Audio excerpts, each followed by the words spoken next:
University. Guadalupe, buenas tardes. Muy buenas tardes, Julio. Es un placer estar contigo, estar con Víctor y Ricardo y Adriana. Muchas gracias por la invitación otra vez. Muy contenta de estar con ustedes. Gracias, Guadalupe. Víctor Ronquillo, periodista, escritor de varios libros básicos para entender lo que pasa en nuestro México. Víctor, buenas tardes. Hola, pues me da mucho gusto saludarlos a ustedes, al público que nos acompaña y pues aquí estamos con mucho gusto como cada jueves, mi querido Julio, un abrazo para todos. Igualmente. Y Ricardo Ravelo, periodista y escritor, también con un montonal de libros escritos sobre estos temas. Así es que, Ricardo, buenas tardes. Buenas tardes, Julio. Es un gusto estar aquí. La semana pasada, por razones técnicas, no pude estar, pero bueno, justamente ya me acaban de conectar esto para poder estar con el público y sobre todo en esta mesa que pues tanto me agrada, me gusta por la libertad y los temas que debatimos. Muy bien, Ricardo, muchas gracias. Te extrañamos en la ocasión anterior, pero ya estamos aquí reinstalados. Y así comienzo contigo, Ricardo Ravelo. ¿Qué opinas?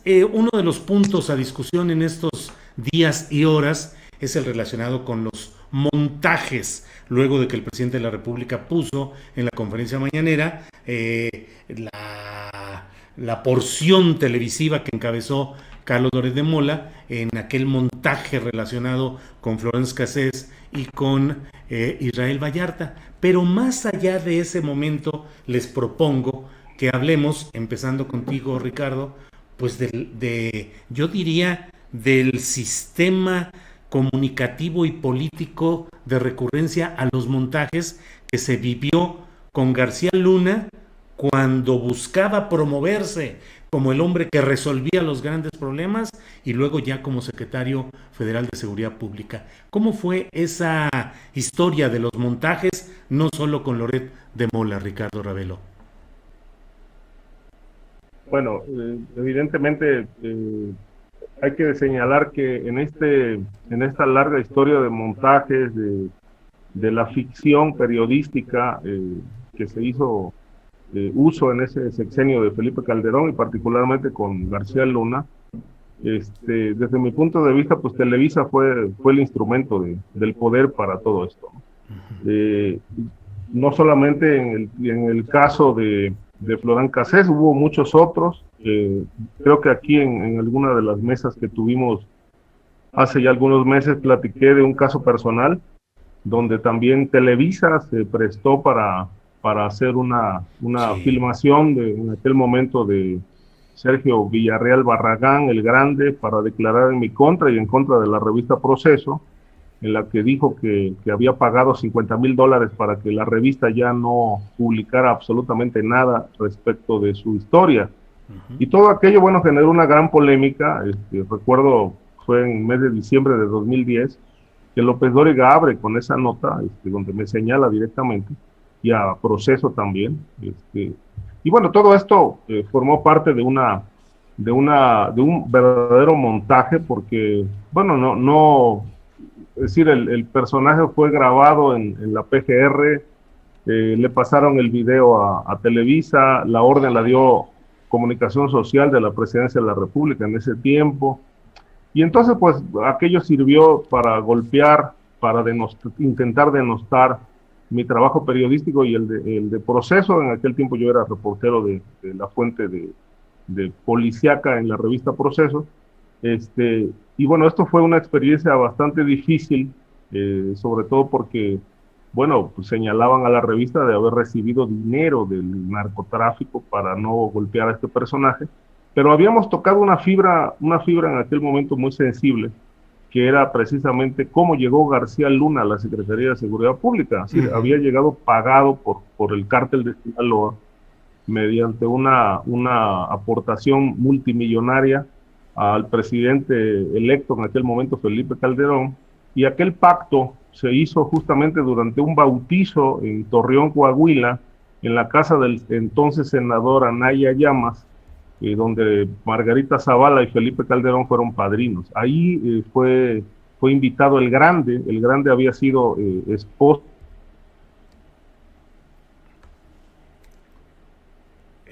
Ricardo, se congeló un poco, se congeló tu sonido y tu imagen. Estabas, regresamos en un ratito con Ricardo Ravelo en esta exposición que está haciendo de aquella famosa reunión en Torreón, Coahuila. Regresaremos con él y vamos mientras tanto con Guadalupe Correa. Guadalupe, ¿cómo ves esa historia de los montajes como recurso político, mediático de García Luna y su grupo? Definitivamente fue una época muy complicada, no solamente en términos de montajes, sino mejor que continúe Ricardo porque nos estaba contando una historia. ¿Cómo le hacemos, Julio? Sí, Guadalupe, a ver, vamos a ver si no se congela. Gracias, Guadalupe, por tu comprensión. Ricardo, te quedaste en la parte en la que decías que el pacto se había cerrado en una cena en Torreón. Sí, en la fiesta justamente de bautizo de la hija de Anaya, donde Margarita Zavala y Felipe Calderón fueron padrinos.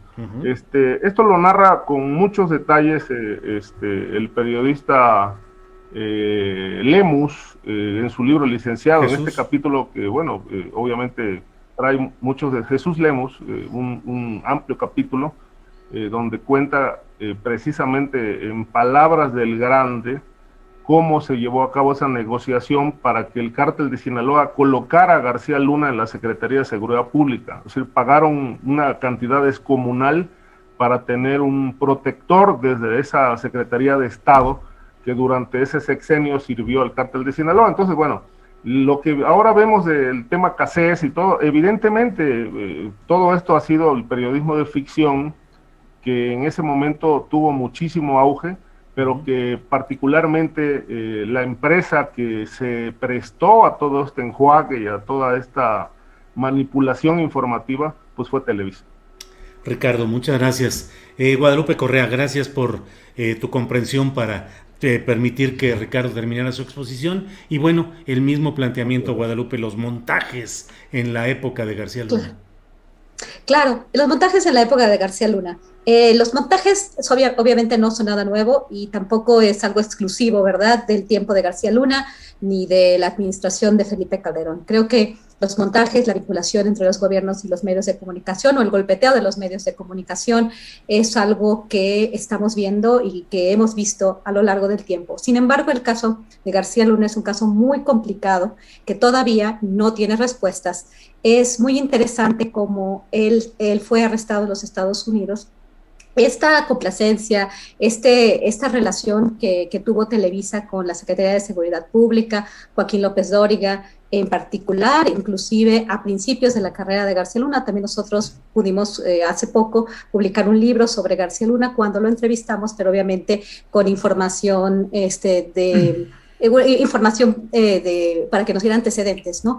Entonces, efectivamente eso fue lo que pasó, pero también quiero recordar el apoyo que tuvo García Luna, no solamente por los medios de comunicación, sino también por los Estados Unidos, por varios think tanks, obviamente por las agencias de seguridad estadounidenses, que obviamente García Luna se sentía el todopoderoso que podía hacer lo que fuera. ¿Por qué? Porque fue el gran empleado de los Estados Unidos para avanzar obviamente lo que fue la iniciativa Mérida, que dicen los estadounidenses que fue una propuesta de México, pero en realidad fue lo que siempre quisieron hacer. Entonces, la cuestión de los montajes es muy importante, entender lo que se puede hacer, entender que la ficción, que la corrupción, que el poder está vinculado a los medios de comunicación, pero también hay que entender que lo que pasó en la época de Felipe Calderón Hinojosa no fue simplemente algo que podamos enfocar a México, sino que va más allá. Y este apoyo a García Luna, que lo hizo también y que le dio tanta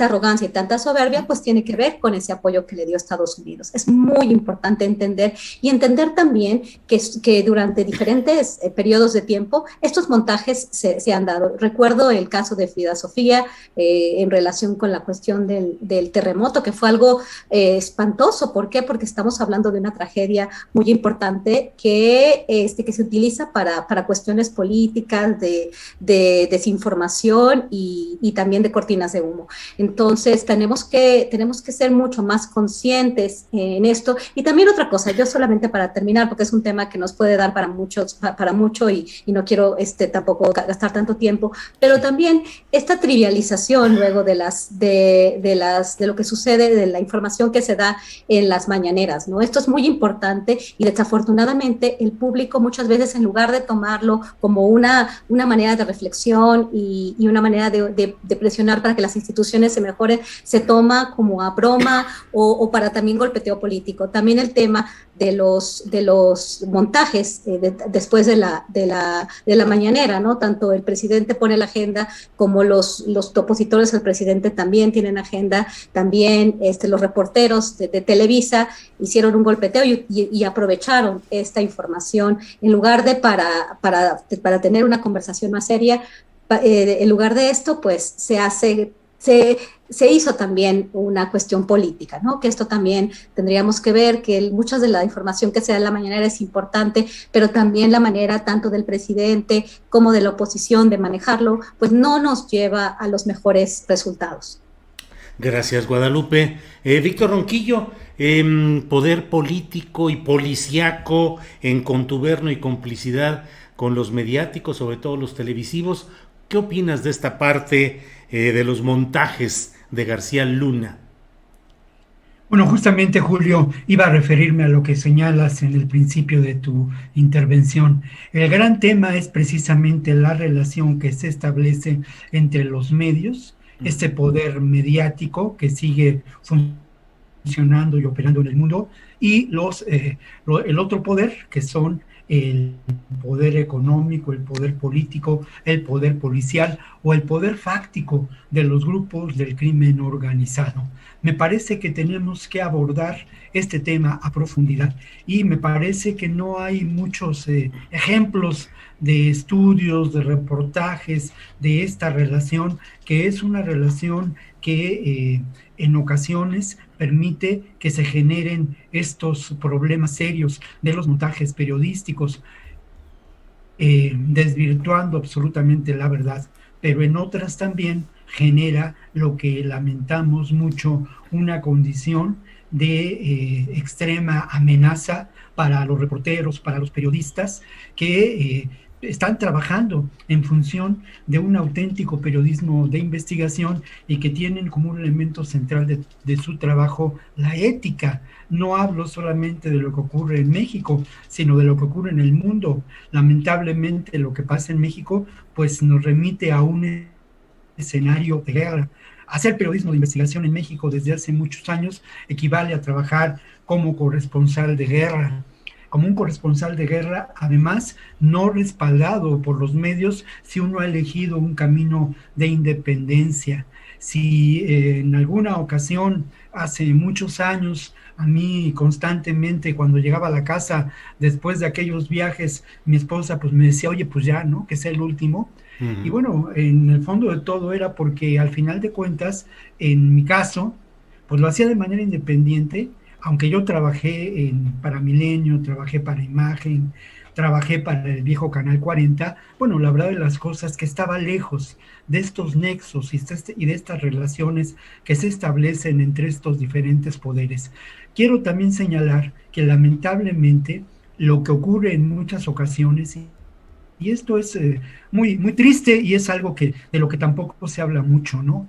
Pero esta información que en ocasiones llega a publicarse en libros, que como diría mi amigo Osvaldo Zavala, hace el caldo gordo a la narrativa Netflix en términos de lo que ocurre con el narcotráfico, pues son informaciones que se ponen sobre la mesa de los autores de supuestos libros, ¿no?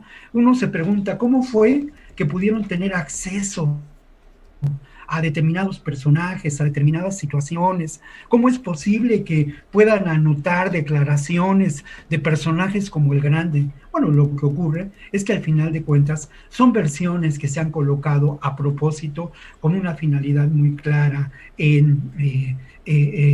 como objetivo, ¿no? Por mi parte yo no voy a decir el nombre, porque al final de cuentas, pues bueno, aunque ahora estoy en Sayula disfrutando de la vida, de todas maneras siempre hay riesgos, mi querido Julio, ¿no? Ajá. Pero uno de los narcos más importantes de la gran cartelera, la gran estrella del narco, pues alguna vez en mi correo electrónico que yo siempre hago público, pues me llegó una propuesta, ¿no? De escribir una biografía sobre este personaje, ¿no? Y una propuesta, pues muy inteligente, porque al final de cuentas estaban informados de qué hacía yo, de dónde estaba.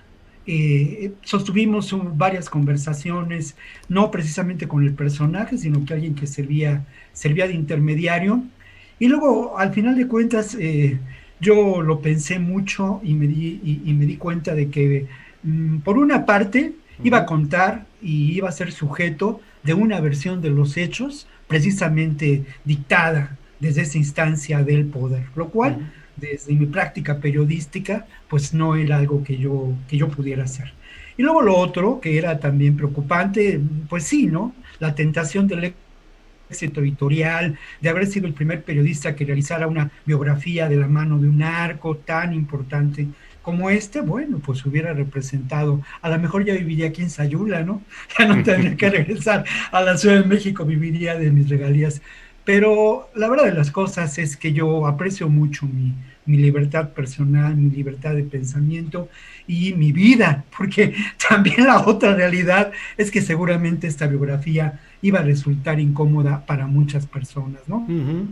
Para los Bien. amigos, para los enemigos, para las novias, para las mujeres, y vete a saber para quiénes más, para las autoridades, de tal modo que no acepté esta realidad. Ahora, pero esto te deja ver hasta dónde también hay una cosa muy importante que quiero señalar en esta relación, cómo operan las áreas de inteligencia, no de los grupos del narco y los carteles, sino cómo operan las áreas de inteligencia de los grupos criminales, cómo Claro. se vinculan, cómo trabajan con reporteros que son cooptados de diferentes formas. Lamentablemente hay una realidad de la que poco se habla. Sí, en algún momento se habló de narcoperiodistas, esto es cierto, pero lo otro es que habría que ponerse en el pellejo de los colegas que están en las fronteras, que están en Guerrero, que están en algunas zonas de Jalisco, en Veracruz, y tratan de ejercer su Sí. trabajo. Es bien difícil. Y bueno, lo triste de todo, y volvemos a esa otra situación, de cómo los medios los mantienen en un absoluto desamparo. El caso de Alfredo García Mota, el colega del Imparcial asesinado, del que se habló en la mañanera, es un caso ilustrativo de esta relación terrible, ¿no? Te dan la información, te ubican, te dan juego, tú estás muy contento y al final de cuentas estás contando la versión que corresponde a un grupo criminal en contra de la versión que corresponde a otro. Y al final de cuentas no sabes quién le puso esos expedientes, esas investigaciones a Alfredo en el escritorio. Lamento mucho decirlo, pero en ocasiones incluso los propios jefes de información de algunos medios establecen estas relaciones. Sí, sí, Es sí. un tema, insisto, del que se habla poco y del que habría que abundar mucho desde la perspectiva periodística y Sí. académica. Gracias, Víctor. Ricardo, pues ahora sí que Víctor Ronquillo nos pone el tema. ¿Cómo va a la fecha esa relación? Yo pues trabajo con asuntos políticos y bueno, pues en esta etapa de la pandemia pues no me reúno con nadie porque estoy aislado, pero normalmente pues nos reunimos con los políticos, hay filtraciones, hay una relación de intereses comunes. El periodista quiere información, el político quiere darte la que le conviene o la que daña a su adversario político. Pero ¿cómo es la relación? ¿Cómo viven los periodistas que analizan y trabajan con temas de narcotráfico, de crimen organizado? ¿Qué tanto el dinero sigue fluyendo? ¿Qué tanto sigue el control con estos jefes de información que algunos cárteles llegan a tener, jefes de información entre comillas, pero son sus representantes ante los reporteros de una localidad o de una ciudad? ¿Cómo van las cosas, Ricardo? Bueno, mira, hay varias realidades que podemos tocar en este caso. Es decir, por ejemplo, en provincia, en los estados del país, se vive una realidad que es muy cruda, a diferencia de los reporteros que estamos fuera de alguna entidad complicada o estamos en la Ciudad de México, es totalmente distinto.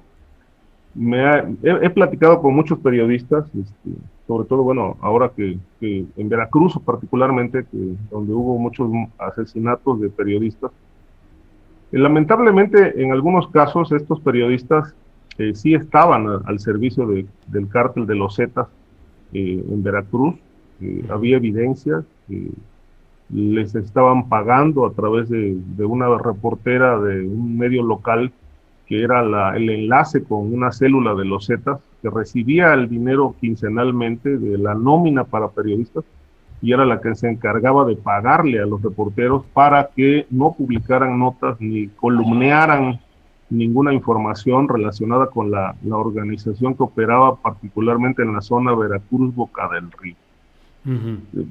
Pasó que, bueno, esta reportera llegó un momento en que ya no pagó a los reporteros, se quedaba con el dinero, y obviamente los reporteros se extrañaron mucho de esta situación y empezaron a publicar notas relacionadas con esta organización criminal, y el jefe de la plaza los mandó llamar a todos. Hicieron una comida allá cerca de Boca del Río y les reclamaron que por qué estaban publicando información, porque les estaba afectando la imagen. Y entonces decía, bueno, es que hace 3 meses que no recibimos absolutamente un solo peso. Entonces el jefe de la plaza les mostró que él había entregado puntualmente el dinero y que la reportera no lo había pagado. Esta reportera fue levantada, fue secuestrada y la decapitaron, apareció muerta. Y bueno, este tipo de historias se multiplican mucho en Veracruz y en muchos estados de la República. Otro colega periodista me contó que los Zetas también le llegaron a establecer comunicación con él. Este periodista está en la zona de sur, en Coatzacoalcos, y le dijeron, bueno, ¿cuánto te paga el periódico? Bueno, pues gano 20,000 pesos al mes, te vamos a dar 50 mensuales, pero quiero que trabajes para nosotros. Y entonces el reportero, a mí me pareció una salida bastante inteligente. Dice, mira, no es necesario que me pagues nada, simplemente yo dejo de escribir sobre el tema y ahí muere la cosa, ¿no? Y lo dejaron en paz, de alguna manera lo dejaron de molestar, pero este tipo de contactos se establece mucho. Por ejemplo, en mi caso personal, yo he tenido muchísimas propuestas. Es decir, una vez me vinieron a visitar unos abogados del Chapo Guzmán para que yo escribiera un libro sobre la vida del Chapo Guzmán. Luego me propusieron que editara yo una biografía del Chapo que ya habían escrito unos periodistas colombianos y que el original ya estaba en manos de Random House Mondadori, la editorial. Entonces yo me acerqué a los editores de Random House y en efecto ya tenían el libro. Y entonces me acuerdo que en aquel momento el editor que estaba era Cristóbal Pera, un español. Me dijo, ya tenemos el libro, dice, el libro es muy interesante, queremos que lo revises, pero el contrato lo vas a hacer con nosotros. Finalmente el libro lo sometieron a dictamen de un abogado, y hubo algunas diferencias con los autores, porque los autores no lo querían firmar con su nombre, querían poner seudónimo, y la editorial no estuvo de acuerdo. Entonces finalmente decidieron no publicarlo. Pero todo este tema de cómo se acerca el narcotráfico a la prensa, en realidad pues hay muchísimas historias, se podrían escribir muchas historias de periodistas que por un lado han sido seducidos con dinero, con propuestas millonarias, porque bueno, en ese momento a mí me ofrecieron una cantidad descomunal que yo le pusiera el número a lo que iba a cobrar por editar el libro y revisar el libro. Obviamente me negué porque, bueno, en aquel momento yo dirigía la revista Variopinto y llegaron 3 o 4 abogados a hacer el planteamiento, pero evidentemente, bueno, lo rechacé y puse en conocimiento de la editorial la propuesta. Ellos decidieron no publicar el libro, pero bueno, lamentablemente hay colegas que han perdido la vida o han desaparecido justamente por establecer vínculos con el crimen organizado. Sí. Es muy delicado porque incluso en el momento que uno recibe información del crimen organizado, se establece una línea de comunicación que difícilmente puedes romper, y ya no pones las condiciones, simplemente el crimen organizado impone la suya, y cada vez son más las exigencias, a tal grado que, bueno, después viene la amenaza y seguramente un secuestro, un levantón o la muerte. Sí. Ricardo, gracias por este testimonio y estos detalles. Guadalupe, ya sé que el ámbito intelectual y el ámbito académico pues no está tan cercano a estas vicisitudes cotidianas que vive el reportero, el columnista, el periodismo diario, pero te pregunto, en el ámbito académico, tratando de inducir ciertos enfoques, ¿también llegan los tentáculos del crimen organizado? Mira, yo cuando estaba escuchando a Ricardo, quería compartir pues mi historia personal. Yo siempre quise ser periodista y por alguna cuestión del destino, pues me llevaron por otro lugar. Qué bueno y cuando que yo te llegué, salvaste. que bueno, no, pero no me he salvado desafortunadamente porque, bueno, por azares del destino también llegué a la ciudad de Brownsville cuando empieza lo que llamamos, bueno, yo no nací en Tamaulipas, pero yo me siento parte de ese estado por muchísimas cuestiones. Entonces tuve la oportunidad de acercarme muy, muy de cerca al Estado, a los periodistas. Casi todos mis amigos más grandes son periodistas, viajo con ellos, conozco muy bien la profesión, y bueno, no soy una académica convencional, mi trabajo de investigación no se basa necesariamente en números, obviamente colaboro con muchos académicos, pero mi trabajo realmente es de campo y afortunadamente también tuve la oportunidad de tener algunas becas que me permitieron hacer trabajo de campo por todo el estado de Tamaulipas y por toda la parte del Golfo de México, toda la parte de los Zetas. Y bueno, obviamente mucho de lo que cuenta Ricardo pues me hace sentido y yo tengo un gran aprecio a los periodistas, a Víctor, a Ricardo, que me enseñaron mucho sin que ellos supieran, por todo el trabajo que habían hecho por muchos años antes de que yo llegara al estado de Tamaulipas. Realmente yo empecé también a hacer investigación en Tamaulipas a través de las redes sociales, porque en ese momento se había muerto el periodismo. Era imposible llegar al estado, solamente podía hacerlo yo de alguna forma porque pues nadie me conocía, porque yo no iba a hacer preguntas que hacen los periodistas, pero sí fue un momento donde entendí que era, y lo escribí en varios artículos, ¿no? Era plata o plomo. O sea, en ese momento, en el noreste mexicano, de alguna forma también en Coahuila y en Nuevo León, pero en menos medida, también en Veracruz, obviamente, lo que está diciendo Ricardo, ¿no? Esta vinculación, o decides o decides no participar, o si quieres reportar la verdad, pues te terminas muerto, y de alguna forma, si decides participar, también terminas muerto, ¿no? Es plata o plomo, plata y plomo. Y bueno, ¿qué pasa en la academia? En la academia nosotros no hacemos el mismo trabajo.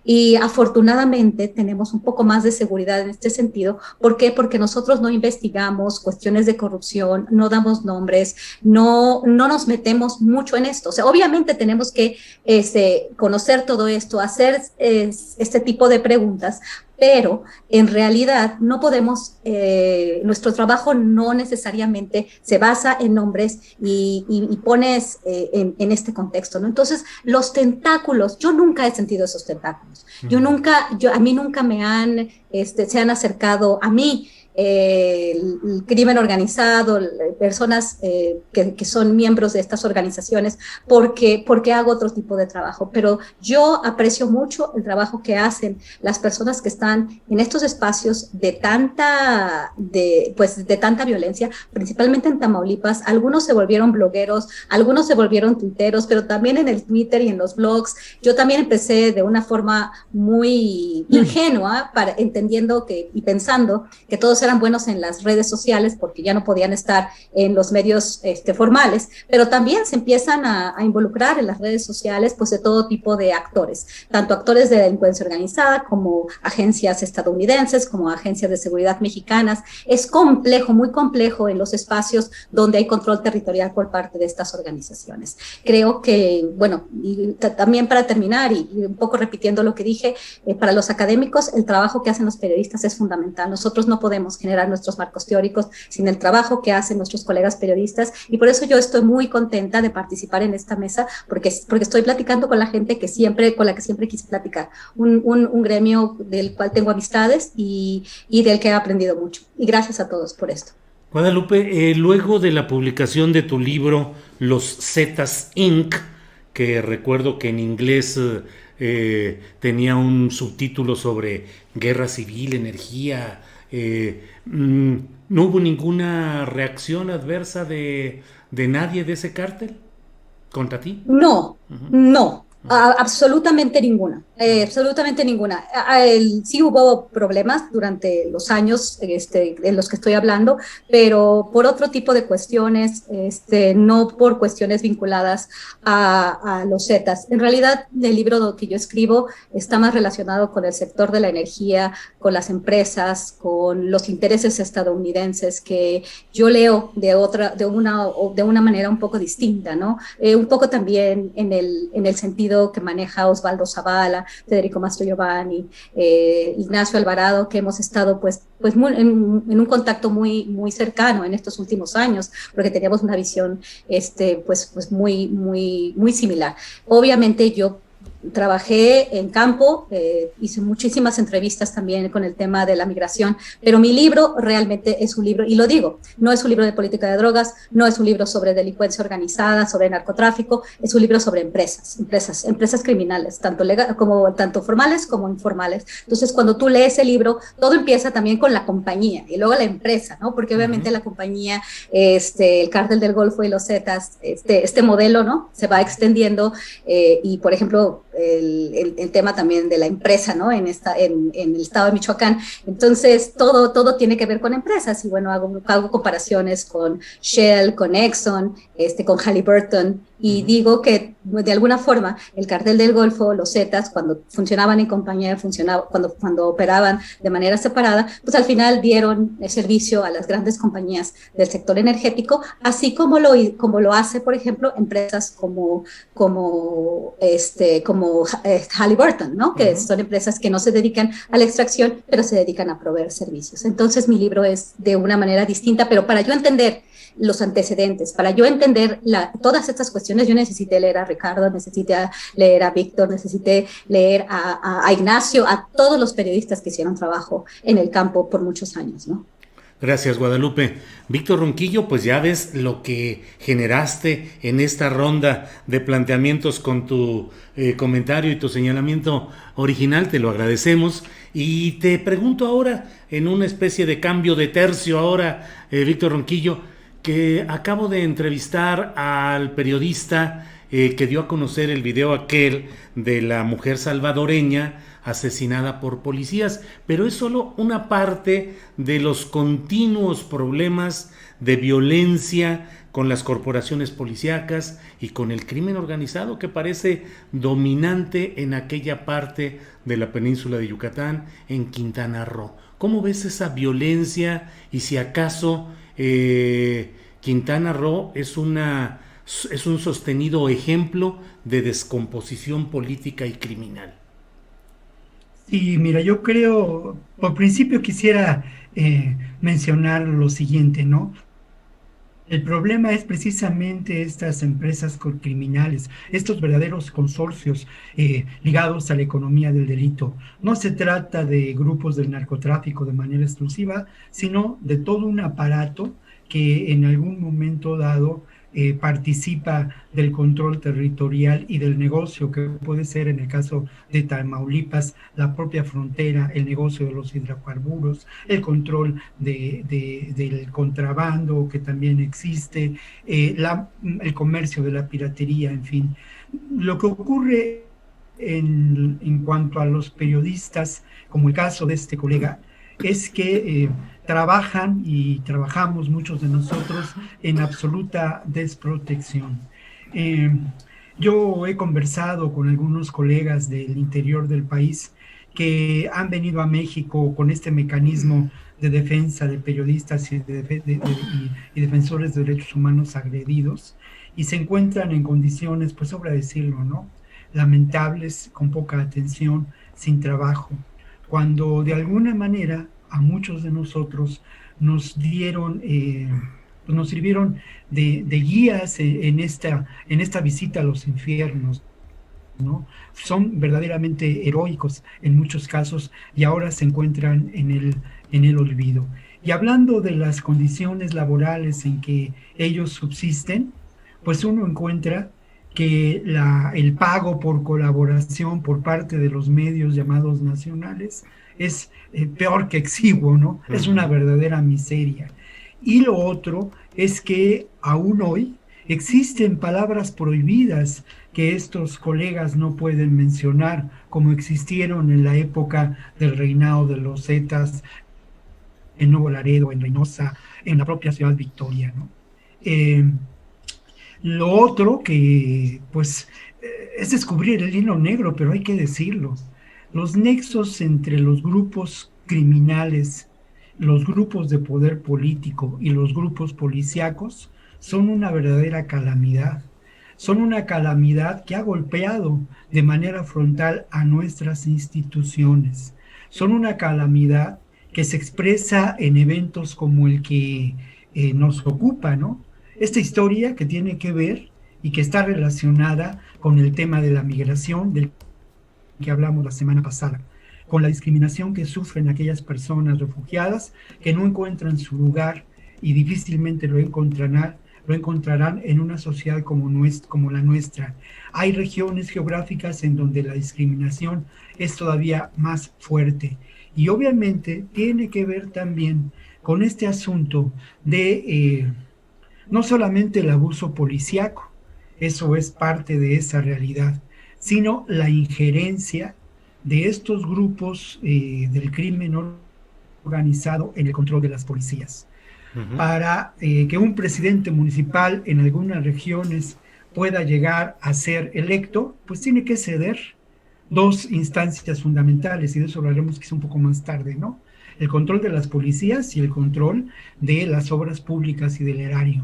Bueno, lo que ocurrió en Tulum nos deja ver los efectos de esa degradación, los efectos también de una equívoca estrategia de fortalecer a la Guardia Nacional y de darle al Ejército un rol político determinado, a las Fuerzas Armadas, y no construir policías confiables en nuestro país, ¿no?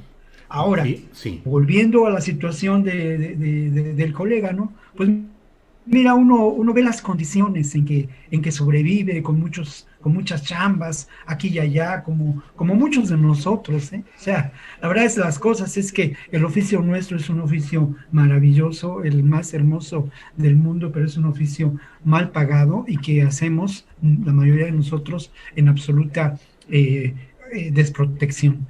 Y bueno, este caso nos deja ver esta realidad. Lo que es muy preocupante es que no es un caso aislado y que tiene que ver con una práctica común de intimidación por estos grupos de poder fáctico ligados en ocasiones al poder político, a las corporaciones policíacas. Y esto forma parte de una realidad nacional que no pasa por la mañanera, que no pasa tampoco por los informes de seguridad pública presentados los 20 de cada mes, pero que tiene que ver con un proceso lamentable de degradación social. No voy a contar, porque me voy a extender demasiado, ¿no?, las anécdotas de algunos de los colegas con los que he conversado, y bueno, ellos, yo quisiera, y estuve trabajando mucho para que el Ibero les publicara un libro con sus testimonios. Al final de cuentas, pues se acabó el tema, en fin, pero no pudo prosperar. Pero en el fondo de todo, valdría la pena dar a conocer estos testimonios para que nos sensibilicemos adaptáramos ante las condiciones en que muchos colegas ejercen su oficio. Gracias, Víctor. Ricardo Ravelo, Quintana Roo, pues no es de ahora, no es solo Tulum en esta ocasión, que ha tenido una difusión internacional, lo que pasó con esta mujer salvadoreña, pero ahí están enquistados durante largo tiempo y en una relación constante con los poderes políticos, están esos poderes criminales. ¿Cuál es tu visión de lo que está pasando, por ejemplo, en Quintana Roo, Ricardo? Bueno, Quintana Roo, pero en realidad es una realidad que impacta y podemos observar en todo el país. Es el poder, digamos, el poder policíaco se ha convertido en una estructura criminal.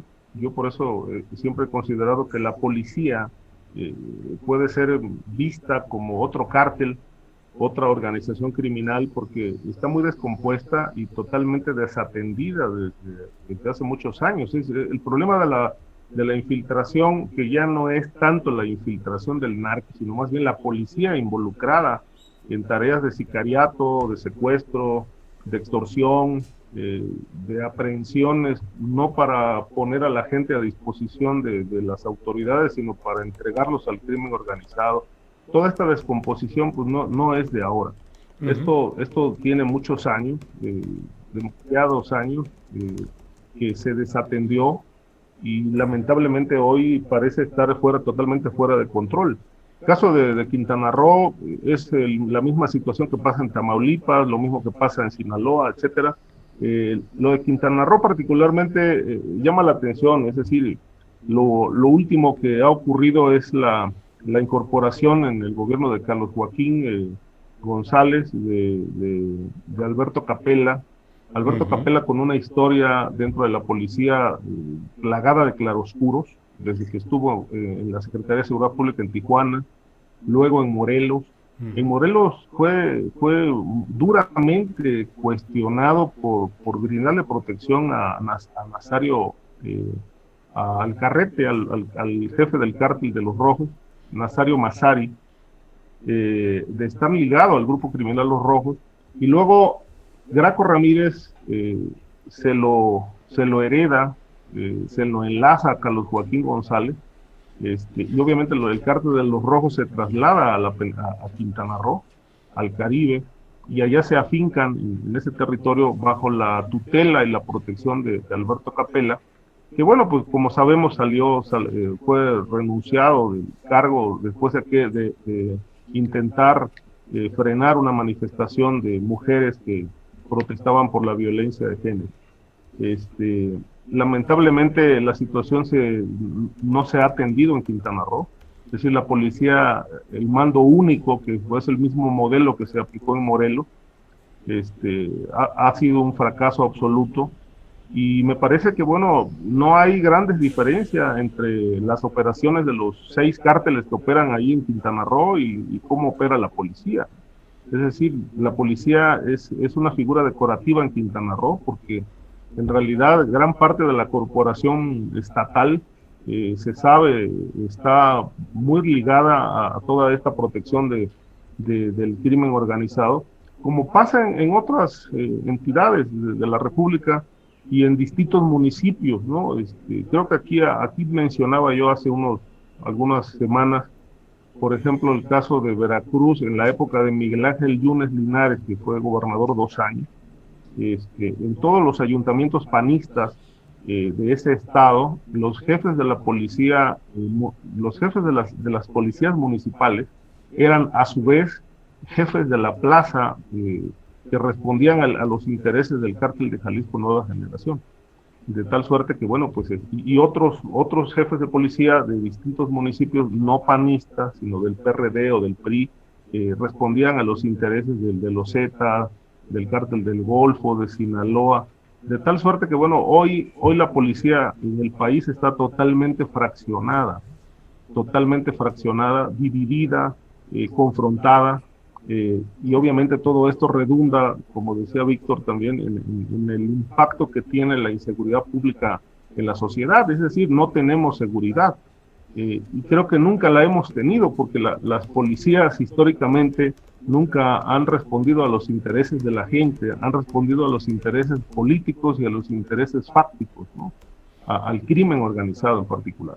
De tal manera que hoy creo que ponerle la etiqueta de cártel a la policía del país, nos quedamos cortos, me quedo corto con el señalamiento, porque está tan descompuesta que hoy no nos puede garantizar en ningún rincón del país ni la vida ni el patrimonio. Es decir, no tenemos autoridad, la policía está totalmente al servicio de las organizaciones criminales y lamentablemente pues esto se sigue descomponiendo.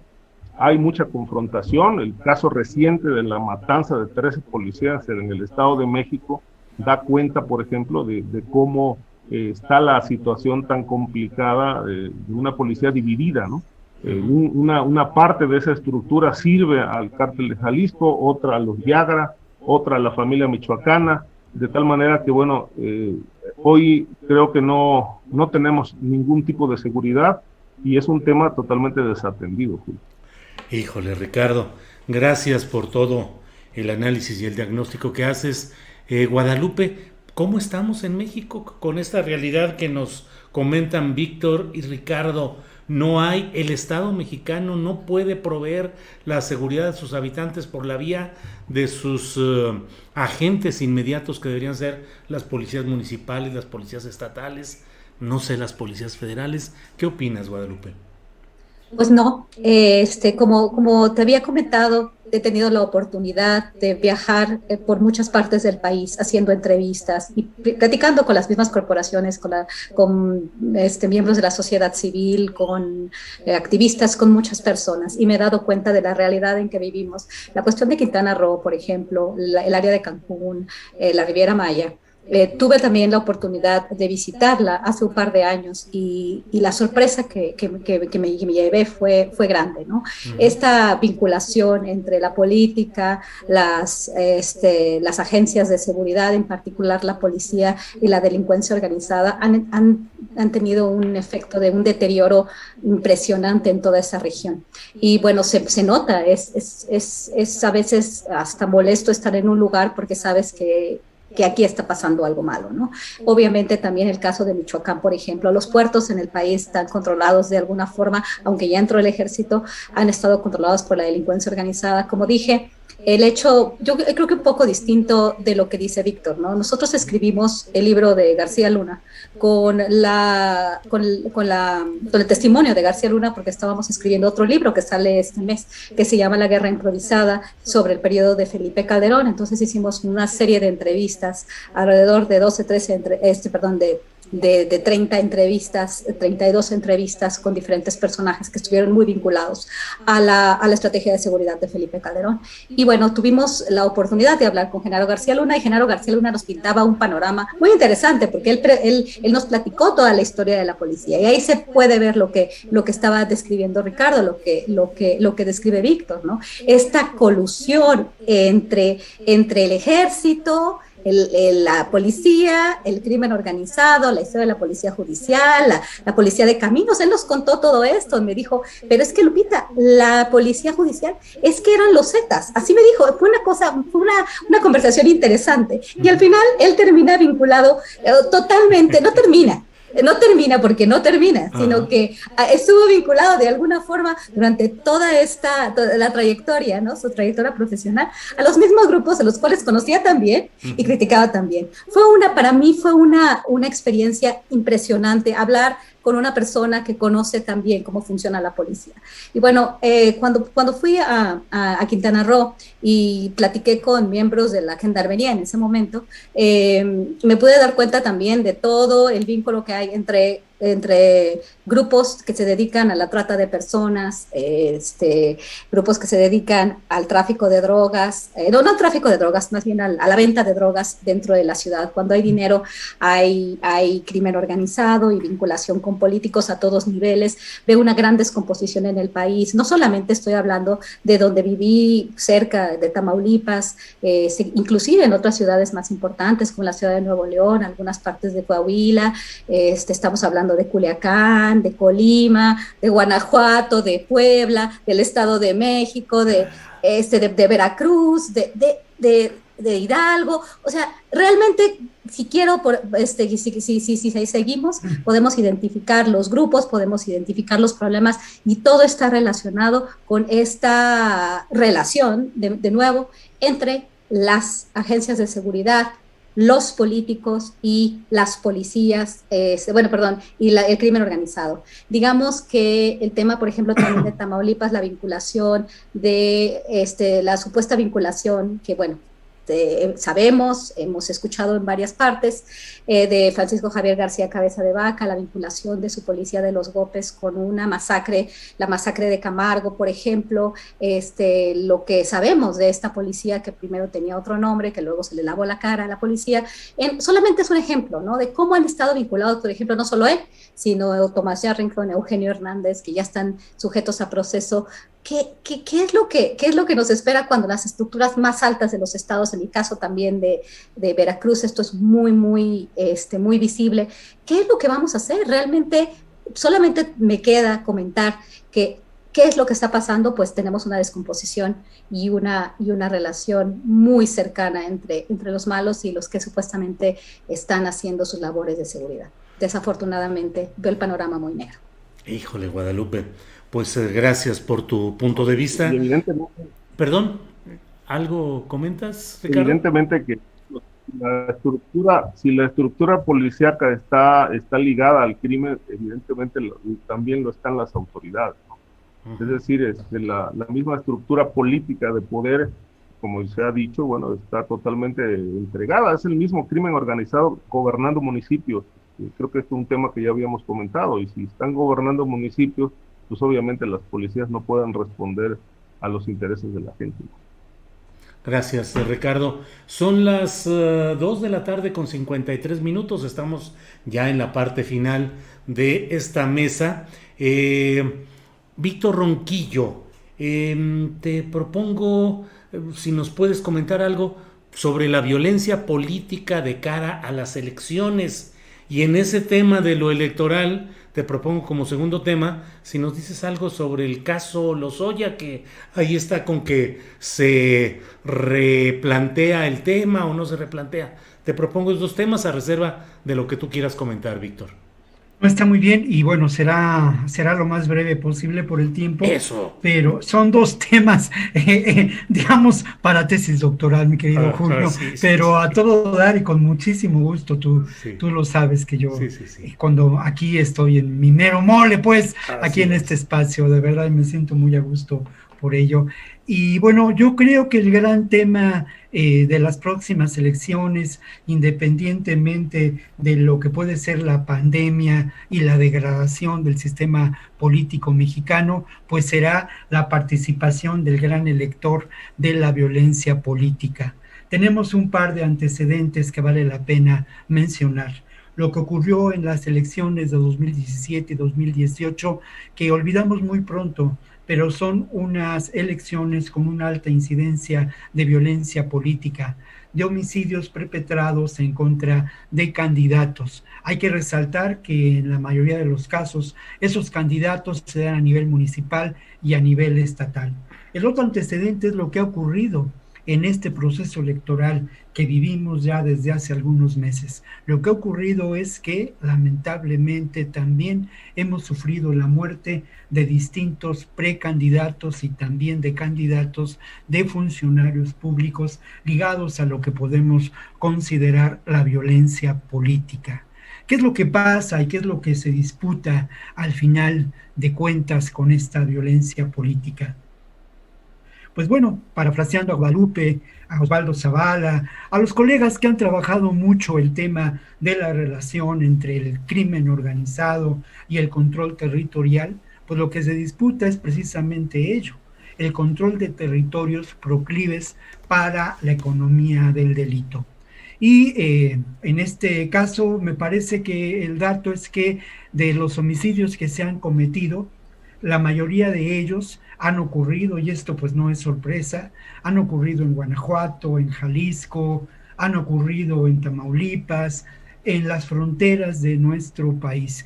Y podíamos reflexionar sobre cada una de las características de lo que representan estos estados y cuál es el tema central del control del territorio y de los negocios de la economía del delito en cada una de estas regiones.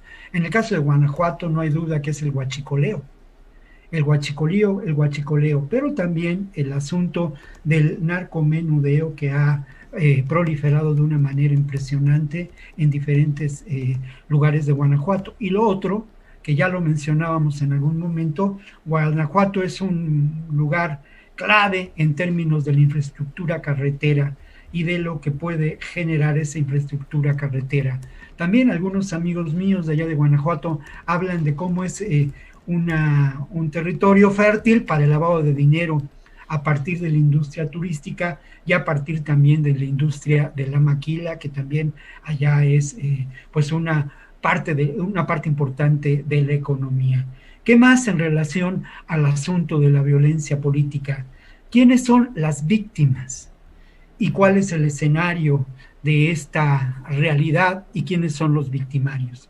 Bueno, las víctimas, ya lo señalaba, en su mayoría han sido, digamos, personajes que, de acuerdo a la lectura que podemos hacer de la información de que disponemos, pues dadas las limitaciones de la pandemia y de los recursos pues propios para viajar y para realizar investigaciones en el lugar de los hechos, ahí se cooperan para que este humilde reportero pueda ir a ver qué está pasando en estas regiones, pero al final de cuentas lo que uno encuentra en relación a esta información es que son personajes, muchos de ellos, que se oponen a lo que podemos considerar el status quo, un estado de cosas, estoy hablando en términos generales, por supuesto, ¿no?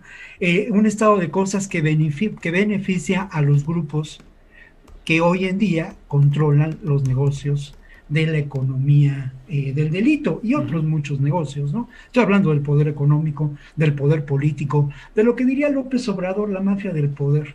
Estos son, y estas son las víctimas. Es curioso que estas víctimas pues se den en espacios, y bueno, no curioso, hay una enorme coincidencia en ello, ¿no? En estas entidades que ya mencionaba. Por ejemplo, Jalisco tiene una alta incidencia de asesinatos de candidatos y de precandidatos. ¿Qué ocurre con Jalisco? Bueno, Jalisco, y esto se dice poco, y es de alguna manera mi estado natal por adopción, o mi estado de naturalización, ¿no? Como el tuyo, quizá, Julio, ¿no? Pero bueno, aquí en Jalisco, lamentablemente, podemos hablar de que históricamente este ha sido un estado que puede ser considerado como el epicentro de la violencia, como otros epicentros, si vale la pena decirlo, como Chihuahua, por ejemplo, ¿no? Pero aquí, hoy en día, se asienta, esta es la versión oficial, una de las organizaciones criminales más poderosa, o la que está de moda, que es el Cártel Jalisco Nueva Generación. Estos son los posibles victimarios, ¿no? Estos grupos de poder fáctico que pueden convertirse en el gran elector. Para concluir, yo diría que por fortuna en esta gestión, en este gobierno, hay una clara posición al respecto. Mañana será presentada una estrategia, no sé si dé resultados, me parece que es muy importante en dos ámbitos. Un ámbito tiene que ver con lo que podemos considerar el control de los recursos financieros, la participación de la Unidad de Inteligencia Financiera de la Secretaría de Hacienda, y el otro elemento que es importante, además de la prevención, que es obvia, de que este asunto se discute en las mesas de seguridad previas que se realizan todas las mañanas en distintas capitales de los estados del país, estas labores de prevención, pero algo que es muy importante es la labor de la Agencia de Inteligencia de México, que es una labor que no conocíamos, es una agencia que también parecía desaparecida, Julio, de la que valdría la pena ocuparse, pero la información que se ha dado a conocer respecto al número de las personas que han sido víctimas de este delito procede de estos think tanks que en México también existen, y también procede de esta información oficial que ha dado a conocer esta agencia de inteligencia. Así Me es. parece, por otro lado, Julio, para concluir Sí, muy rápidamente, sí, ¿qué nos toca a nosotros hacer como ciudadanos? Lo que nos toca hacer es defender a esta incipiente democracia, participar, colaborar, construir. Y bueno, obviamente los que tenemos el privilegio de ejercer este oficio, de reflexionar sobre estos temas, insistir mucho en ello y de velar, como ocurre en la película del Mago de Oz, el tamaño del monstruo a veces no es tan grande. Solamente apuntaría algo gracias. que me Sí, toca sentir muy cerca, Julio, y que es precisamente ahora que estoy acá en Sayula, y aquí yo vengo cada vez que puedo. Bueno, la verdad, la sí, trinchera de la violencia política se da en los municipios y así es es. enormemente violenta. Gracias, Víctor. Muy amable. Bueno, son las 3 de la tarde con 2 minutos ya, así es que, pues, gracias por la participación. Ricardo Ravelo, muchas gracias. Si tienes algún comentario final, pero agradeciéndote tu participación, Ricardo. Sí, Julio. Bueno, solo añadir que lo que habíamos comentado también hace ya algunas semanas en relación con este proceso electoral, creo que el gran elector va a ser el narcotráfico, el crimen organizado desatado, el dinero sucio en la política sin freno y obviamente, bueno, toda esta violencia política que se ha generado, asesinatos, etcétera, de candidatos o precandidatos, evidentemente, bueno, está a la mano del crimen organizado y lamentablemente ante eso el Estado mexicano no tiene capacidad de respuesta. Gracias, gracias, Ricardo. Guadalupe, gracias por tu participación. Si tienes algún comentario final, pero siempre agradeciéndote tu presencia aquí, Guadalupe. Muchas gracias, yo también les agradezco, un placer estar con ustedes. Bueno, es simplemente para cerrar el tema de Lozoya, el tema de las elecciones, pues nos muestra un país muy deteriorado en el tema de la seguridad, pero también muy dividido. Creo que también la oposición quisiera y se congratula y hace las cosas todavía más evidentes para ir pegando políticamente. Creo que aquí no hay versiones maniqueas, no debería de haber. Tenemos un problema muy importante de seguridad, de corrupción. El tema de la Fiscalía, ojalá podamos platicarlo en algún momento, porque el papel de la Fiscalía General de la República ha dejado bastante que desear. El caso simplemente de Emilio Lozoya ha sido, pues, también nos daría, como bien dice Víctor, un espacio para una tesis doctoral. Entonces, la cuestión institucional, la cuestión ya de fondo y, bueno, los medios de comunicación y, bueno, esta fragmentación política donde realmente le interesa al gobierno, pues sí le interesaría que estuvieran las cosas bien, no está haciendo el trabajo adecuado, y por el otro lado la oposición pues muy contenta y también magnificando el asunto, ¿no? Tenemos una situación complicada en el país ahora y mucho más con la crisis económica dada la pandemia del COVID-19. Gracias, Guadalupe Correa Cabrera, gracias, muy amable. Hasta luego. Víctor Ronquillo, gracias, buenas tardes. ¿Con alguna reflexión o si no, agradeciéndote como siempre tu participación, Víctor? Solamente mencionar que en cuanto al caso Lozoya, el plazo de la investigación realizada se venció hace unos días, el 7 de marzo, pero es muy importante señalar que la Fiscalía General de la República anunció que pronto serán judicializados algunos de los posibles responsables de estos delitos, ¿no?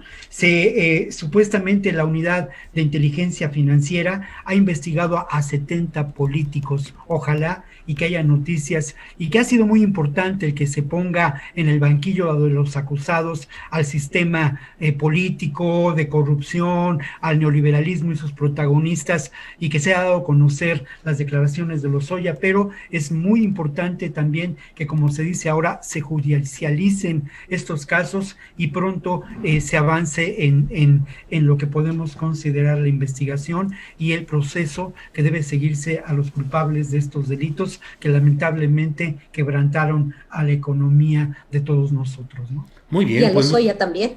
¿Perdón? No, disculpa, y a Lozoya también, ¿no? Porque supuestamente... por supuesto, el primero, claro, ¿no? El primero. Claro. Sí, el primero. Bien, pues muchas gracias a los tres, a Ricardo, a Guadalupe y a Víctor. Nos veremos la próxima semana y dejamos ese tema de una vez apuntado, el de analizar el papel y los resultados de la Fiscalía General de la República. pero ya nos veremos próximamente. Gracias a los tres. Muchas gracias. Gracias. Buenas Hasta tardes. luego.